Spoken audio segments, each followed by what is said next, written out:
फिर ये सदगुरु के चरणों में विनती करता और क्या कहता है, जो बीती सो बीती लेकिन बाकी उम्र संभालूं मैं।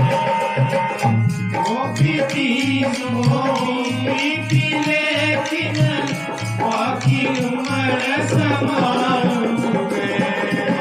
जो बीती सो बीती लेकिन बाकी उम्र संभालूं मैं। जो बीती लेकिन बाकी उम्र संभालूं मैं। जीवन प्यारे देश को उज्जवल बनाऊं मैं।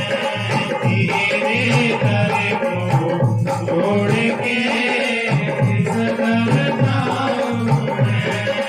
तेरे दर को छोड़ के किस दर जाऊं मैं। तेरे को छोड़ के किस दर जाऊं मैं। आत्मता मेरी मौत है, किसे सुनाऊं मैं। मेरी मौत है, किसे सुनाऊं मैं। मन कुत्ता दर दर फिरे, मन कुत्ता दर दर फिरे, तू घर कहाँ है। कि तू एक दर्दा हो जाए कि फिक्र करे न कोई तेरे दर को ढूंढ के किस दर जाऊं मैं तेरे दर को ढूंढ के किस दर जाऊं मैं उनका मेरी खोज है किसे सुनाऊं मेरी खोज है किसे सुनाऊं तो आदरणीय सत्संगी जी, ये भजन था, ये गुरबाणी नहीं थी, ये भजन था। ये भजन मैंने आपके बीच में पढ़ के क्यों सुनाया है, क्योंकि कुछ लोग हमें मेरे से आकर के बहुत बड़ी बड़ी बातें करते हैं कि मैं सत्संग नहीं छोड़ूंगा, मैं सत्संग में आऊँगा चाहे मेरा कुछ भी बिगड़ जाए। लेकिन जब सत्संग आता है तो मुझे वो मानकर ही नहीं आता। क्यों? या तो फिर वो वचन के पक्के नहीं है और या फिर उनके कर्मों में सत्संग नहीं है। आदरणीय साधु जी, सत्संग सभी को नहीं मिलता। सत्संग के लिए तो बड़े बड़े राजा महाराजा तड़पते हैं। आपने सुना है, देखा भी है, क्योंकि आप जागरूक हो चुके हैं कि बड़े बड़े राजा महाराजा ने राजपाट छोड़ दिया है सत्संग सुनने के लिए। क्योंकि आज जो भी संत और सिपाही बना है, जो भी गुरुमुख बना है, गुरु का सिख बना है, वो बिना सत्संग के नहीं बना है।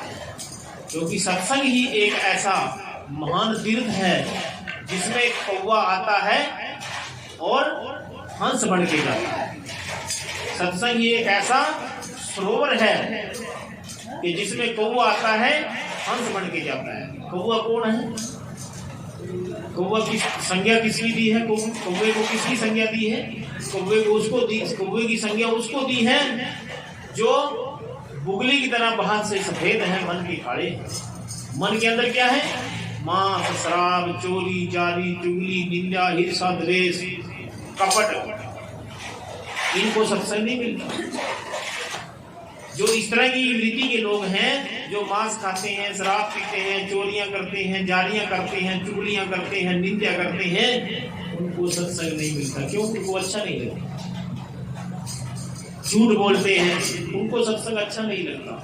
क्योंकि इसलिए नहीं लगता क्योंकि उनकी रोजी रोटी खत्म होती है और जो फिर वो बुरे कर्मों में चलते हैं, फिर वो फंस जाते हैं। क्यों? पहले ये तो गुरु महाराज का ग्रंथ साहब है, गुरबाणी जो हमें संदेश दे रही है, हमें उस पर चलना है।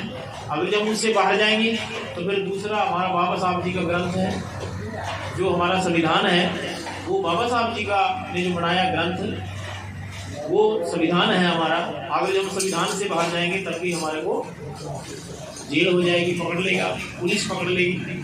तो इसीलिए हमें दोनों की मर्यादा में रहना पड़ेगा। संविधान की मर्यादा में भी रहना पड़ेगा और गुरबाणी की मर्यादा में भी रहना पड़ेगा।